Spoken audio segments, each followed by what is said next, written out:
학회에서 저기 원고 발표를 좀 의뢰받으면서 잠깐 고민이 들었습니다. 아무래도 이제 협동조합 정체성 문제가 현재 ICA에서 주요한 주제로 현재 내건 것도 있겠지만, 현재의 현실에서 협동조합의 정체성에 관한 고민들도 현재 점점 깊어가고 있기 때문에 아무래도 제가 맡은 학회 이번 전체 주제 속에서 제가 맡은 부분은 생협을 중심으로 해서 특히 한살림을 중심으로 해서 우리 현장에서 협동조합 정체성 문제에 대해서 어떻게 위기감을 느끼고 있는 것인지, 또 나름의 이런 정체적 위기 시대에 어떤 대안들을 가지고 있는지에 대해서 고민을 같이 공유하는 것이 아마 제 발제의 중심 내용이 돼야 될 것 같습니다. 제가 오늘 드리고 싶은 말씀은 크게 한 세 가지 정도가 될 것 같은데요. 하나는 이제 협동조합의 정체성과 관련된 이야기에 관한 제 견해, 그리고 한국 협동조합이 현재 직면하고 있는 정체성의 위기의 내용은 뭘까에 대한 내용, 그리고 세 번째는 특히 한살림을 중심으로 해서 한살림이 이러한 정체성의 고민들을 어떻게 하고 있고 또 어떻게 돌파하고 있는지에 관한 말씀을 드리면, 여러 학교에서 공부하고 계시는 여러 연구자 선생님들, 또 현장에서 협동조합에서 일하고 있는 여러 활동가들에게 나름의 좀 작은아마 도움이 되지 않을까 싶어서 제 고민점과 함께 말씀드리고자 합니다. 먼저 이 정체성 문제인데요. 정체성 문제를 보통 얘기할 때 보면 우리가 정체성을 고민한다라고 얘기하죠, 보통. 그래서 이 정체성이라고 얘기할 때 보통 우리가 어떤 한 개체가 다른 개체와 차이를 보이고 있는 그 나름의 그 자체의 고유한 특성을 우리가 포괄적으로 정체성이라고 얘기를 하는 것 같아요. 근데 이 정체성 고민을 자세히 한편으로 보면은 정체성 고민의 되게 그 저변에, 그 밑바닥에는 일정한 이제 권력 관계가 작용을 하고 있죠. 예를 들면 보통 주류 메인스트림 같은 경우에는 정체성 고민들을 보통 잘 하지 않습니다. 대개 현재 그 주류적 지위를 당연시하기 때문에 정체성에 대한 고민들은 사실 그렇게 심각하게 진행된 건 잘 없죠. 보통 우리가 이성애자와 동성애자, 중심과 주변이라고 할 때 대개 중심에 있는 위치들은 정체성에 대한 고민보다는 현재 지위의 유지에 관심이 더 크죠. 반면에 중심에 대해서 주변, 특히 협동조합 같은 경우 시장경제라는 전체 틀 속에서 협동조합이 가지는 그런 주변적 위치로 인해 가지고 협동조합은 항상적으로 이 정체성 위기에 직면해 있다고 봐야 될 것 같습니다. 그래서 협동조합에 있어서 정체성이라고 하는 문제 혹은 정체성의 위기라고 하는 것들은 항상적인 문제다, 이렇게 봐야 될 것 같아요. 우리가 멀리서 보면은 1844년에 초기 협동조합에서나 또 우리가 지난 20세기 동안 내내 있었던 협동조합 ICA라든지 협동조합 진영 내에서의 정체성 고민들은 바로 이러한 부분들이 이제 뒷받침되는 게 아닌가 생각합니다. 협동조합의 정체성과 관련된 여러 저작들을 보면 협동조합 정체성의 핵심은 그 자주성의 그 위기 문제와 바로 연결되어 있는 것 같습니다. 특히 시장, 국가와의 관계에서 일면 의존적이기도 하고 또 일면 독립적이기도 한 이 협동조합은 끊임없이 이 자주성과 자율성, 독립성의 문제에 항상 직면하고 있는 것 같습니다. 이 문제를 시기마다 협동조합은 잘 극복했을 때는 성장 국면으로 들어가고, 또 이 위기 속에서 일정한 타협이라든지 아니면은 잘못된 협동조합의 원칙에서 이제 벗어났을 때 주식회사로 변한다든지 아니면 그 자체로 소멸되는 그런 과정들을 우리가 익히 많이 봐왔던 것 같습니다. 우리 한국 협동조합이 현재 어떤 위기에 있을까? 위기에 진단을 한다면 어떤 위기에 있을까? 레이들로 박사가 얘기했던 몇 가지 그 위기 국면들을 좀 차용을 하면 현재 협동조합은 충분히 조합원들로부터 그리고 시민들로부터 하나의 대안체로서, 그리고 자기 조직으로서 협동조합은 충분히 조합원들과 시민들에게 열려 있고 또 이들에게 참여할 만한 매력적인 공간이 되고 있는가? 그리고 협동조합 사업이라고 하는 사업체는 과연 시장경제에서 하나의 대안의 사회경제 섹터로서 시민들에게 우리가 부각이 되고 있는가라는 부분들을 좀 고민해 볼 필요가 있을 것 같습니다. 특히 한국 같은 경우에 지난 시장역법도 마찬가지고 2012년도에 그 협동조합 기본법의 제정 이후에 여러 제도, 국가의 관여가 협동조합의 정체성과 신뢰를 정진하는데 과연 어떤 영향을 미쳤는가에 관해서는 지금 정도가 되면 일정한 좀 평가 작업들이 필요하지 않을까라는 생각을 하게 됩니다. 협동조합의 경영의 위기라는 부분들은 뭐 익히 제가 뭐 두 번 강조하지 않더라도 늘 강조되는 현재 문제죠. 그래서 여러 차례 협동조합 실태조사 결과에서 보면은 2014 초기 규모법이 출범하고 난 다음에 초기 단계나 또 지금 단계나 현재 협동조합의 일반 규모법 협동조합의 전반적인 사업 실제 사업 운영률은 여전히 현재 절반 수준에서 머물고 있다라고 하는 부분에서 경영의 위기, 특히 코로나 상황과 그리고 코로나 상황 직전에 있었던 저성장 국면에서 협동조합이 직면했던 그 위기 상황들을 우리가 반추해 보면 협동조합, 한국 협동조합에서 이 경영 위기는 여전히 상존한다라고 봐야 될 것 같습니다. 이념의 위기, 뭐 다르게 표현해서 뭐 정체성의 위기라고 한다면 여러 가지로 고민을 할 수가 있을 것 같습니다. 그래서 가장 중요하게는 협동조합의 정체성으로서의 그런 결사체로서 과연 조합원들의 적극적인 참여에 토대하고 있는가라고 하는 근본적인 질문도 가능하겠고요. 또 법과 제도라는 측면, 또 협동조합의 때에 따라서 큰 규모도 있고 작은 규모도 있는데 협동조합의 자본이 과연 독립적으로 자본 형성이 되고 있는가라는 부분들, 이런 여러 가지 요소들이 정체성을 규정하고 있는 문제가 되고 있다, 이렇게 봐야 될 것 같습니다.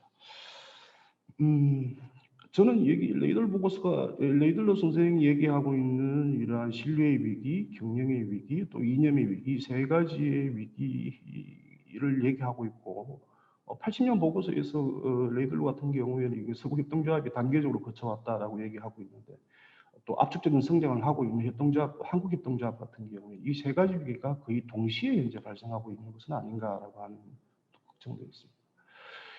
그리고 여기에 더해서 현재 우리 협동조합의 현재 한국 협동조합의 좀 미래를 걱정을 한다면 더 큰 위기의 문제는 협동조합을 하는 사람들 가운데에서 과연 우리 미래, 한국 협동조합의 미래에 관한 비전, 이상 이런 부분들은 과연 얘기되고 있는가라는 고민을 하게 됩니다.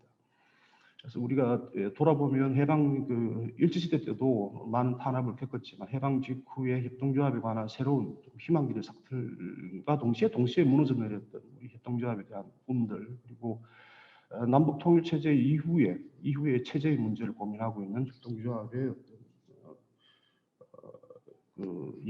협동조합 과제, 이런 부분에 대한 고민들이 좀 돼야지 우리 한국 협동조합의 미래가 좀 만들어질 수 있지 않을까라고 생각이 듭니다. 기존의 제도에 좀 매여 있기보다는 제도를 좀 넘어서는 자유로운 협동조합 담론들이 좀 형성이 돼야지 연구자들도 새로운 연구자들이 마음껏 좀 미래를 설계할 수가 있고 활동가들도 협동조합 속에서 자기만의 새로운 진로를 또 고민할 수 있는 그런 과정이 되지 않을까 생각을 합니다. 예. 이런저런 고민을 했고요. 그 한살림의 제가 한 5분 정도 남아 있는 것 같은데요. 한살림의 정체성 문제입니다. 한살림이 이 위기 속에서 한살림의 어떤 우리가 한살림이 정체성 위기 시대에 우리가 한살림을 다시 돌아보고 또 한살림이 있는 사람으로서 이 문제를 다시 또 고민을 하게 됩니다. 한살림만이 가지는 그런 밥상살림, 농업살림, 지역살림, 생명살림이라는 그런 미션과 공공의 가치 같은 경우에는 우리나라 협동조합에 있어서 또 다른 하나의 좀 그런 고민해 볼 수 있는 사례가 될 수 있다고 생각이 듭니다. 아시겠지만은 1989년도에 한살림 선언 같은 경우에 한살림 생협 이전에 한살림 운동에 관한 좀 포괄적인 그런 철학적인 기초를 밝힌 문건이 되죠. 이때 한살림 선언에 지금 한살림 운동의 여러 가지 사상적 가치의 기본 요소들이 잘 들어가 있습니다. 그래서 뭐 동학이라든지 또 장일순 선생님의 생명사상, 또 박재일 선생님의 협동조합관, 이런 것들이 한살림의 주요한 가치와 이념으로서 존재하면서 한살림이 나름 한국협동운동에서의 그 정체성들을 계속 유지하고 있는 요소가 되고 있습니다. 자세한 내용들은 제가 좀 생략을 하겠습니다. 두 번째 이 정체성 위기 시대의 한살림 같은 경우 일단 외형적인 측면들이 있겠죠. 한살림은 계속해서 현재 뭐 다른 협동조합도 마찬가지겠습니다만 기사체와 사업체 사이의 그 균형점들을 계속 유지하려고 노력을 하고 그 결과 어쨌든 30여 년간 자립적인 경영체를 이제 유지를 하고 있습니다. 그래서 이런 부분들은 지금까지 진행된 부분도 있지만 동시에 또 앞으로의 또 과제이기도 하죠. 그래서 그 한살림 같은 경우에 지금 이제 밥운동이라고 얘기를 하죠.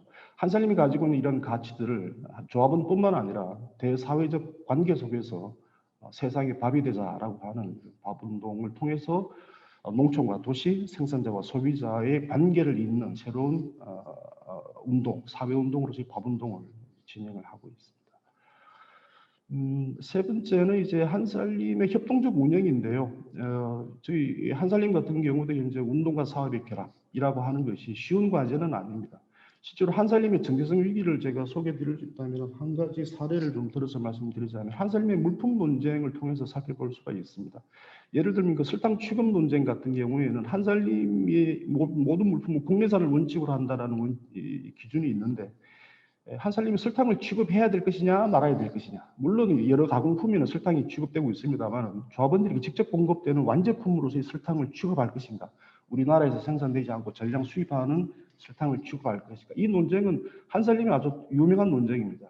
2008년부터 2016년 9년이라고 나와 있는데요. 실제로 이 설탕 취급에 관련된 조합원 사이에서의 논쟁은 2002년도부터 시작되니까 거의 10여 년 동안 이 설탕을 취급할 것인가 말 것인가 논쟁이 있었죠. 이 설탕 취급 논쟁 같은 경우는 단순하게 설탕을 그냥 도시 한살림 매장에 설탕이라는 물건을 놓을까 말 건가의 문제는 아니었습니다. 한살림이 세운 국내산 국내 농업의 살 길을 찾자라고 하는 것, 활성화라는 측면, 또 국내산 재료로 우리가 한다라고 하는 이 원칙들 속에서 물품 원칙과 조합원들의 현실적 요구 사이에서 끊임없이 이제 논쟁이 있었죠. 그리고 공정무역으로 결국 설탕을 취급하기로 논쟁이 결론이 났습니다만은 공정무역과 민중교육에 관한 내부 논쟁도 심각했습니다. 공정무역과 민중교육이 과연 이상적으로 실현되고 있는가? 이 민중교육과 그 공정무역이 오히려 개도국의 그런 단작화를 통해 가지고 개도국 농업의 파멸을 이끄는 것은 아닌가라고 하는 설탕 취급 논쟁에서 비롯돼서 한살림의 물품 원칙과 현실성 사이의 고민 그리고 또 민중교육에 관한 내부 논쟁까지 많은 이제 정치성 논쟁들이 동시에 이제 진행됐던 경험이 있습니다. 가깝게는 작년도의 참깨 논쟁도 마찬가지죠. 작년도 냉해가 심해지면서 참깨 농사가 작황이 거의 되지 않았습니다. 한 생산량이 한 10% 정도밖에 460kg 정도밖에 생산되지 못했는 공급이 되지 못했는데 결국 가공용 참깨는 이제 유기농 참깨로 민중교육을 통해서 수입하기로 했지만 조합원들이 직접 공급하는 참기름 같은 경우는 결국 많은 논쟁이 있었습니다. 설문조사를 거쳤는데 참깨를 수입하자라고 하는 측이 55%, 수입하지 말자라고 하는 측이 45%, 거의 비슷비슷한 상황이었습니다. 그래서 결론적으로는 결국 참깨를 수입하자라는 논쟁이 찬성 의견이 조금 높긴 했지만은 전체 한살림의 최고 이사회에서는 결국 참깨는 조합원 공급용 참깨는 이제 수입하지 않기로 이제 결론을 내렸죠. 이 논쟁 가운데에서도 한살림의 국내산 원칙의 기준 그리고 가공 생산업체의 존속의 문제, 고용의 문제, 여러 문제가 같이 중첩이 되면서 한살림의 정체성 고민으로 이어지면서 많은 논란이 됐습니다. 동시에 이 참깨 논쟁 같은 경우는 이 논쟁을 마무리하면서 한살림 생산자들이 현재 참깨 같은 작곡 농사는 지금 거의 굉장히 사용화되고 있는데 결국 한살림 생산자 한 1000여 농가가 됩니다. 한 1000여 농가에서 내년도에 어렵지만 참깨 농사를 짓겠다라고 해서 이제 결의를 내면서 생산자와 소비자 사이에 생산자와 소비자는 하나다라고 하는 한살림의 그런 협동운동의 전통이 이번 참깨 논쟁에서 다시 확인되는 그런 계기가 되기도 했죠.